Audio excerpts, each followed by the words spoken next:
Hi friends, எல்லோருக்கும் வணக்கம். Welcome back to மாம் 62 மணி 12 சமையலெல்லாம் ஓரளவுக்கு முடிச்சுட்டேன்.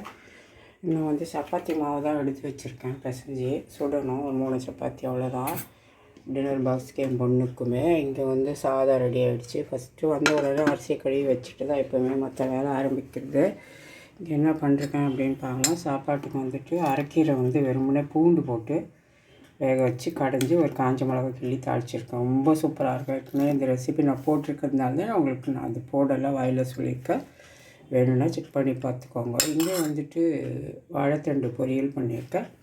அடுத்து இங்கே ஒரு 3 முட்டை வேக வச்சு வறுத்து வச்சுருக்கேன். நல்லா தொக்கு பண்ணி. அடுத்து இங்கே ரசம் இருக்குது. கொஞ்சம் எனக்கு மட்டும்தான் அது. அப்புறமா இங்கே தயிர் இருக்குது. அடுத்து சப்பாத்திக்கு சைட் டிஷ் பார்த்திங்கன்னா டின்னர் பாக்ஸுக்கும் என்னோடய பொண்ணுக்குமே இது பாசிப்பருப்பு உருளைக்கிழங்கு பச்சைப்பருப்பு உருளைக்கிழங்கு போட்டு கரம் மசாலாலாம் போட்டு நல்லாயிருக்கும். சூப்பராக இந்த ரெசிபி. இதுவுமே நிறைய முறை அப்லோட் பண்ணியிருக்கேன். இதான் எங்கள் வீட்டில் இன்றைக்கி லஞ்சு. உங்கள் வீட்டில் என்ன மறக்காமல் கமெண்ட் பாக்ஸில் சொல்லவே சொல்லாதீங்க. ஓகேவா? Thank you friends.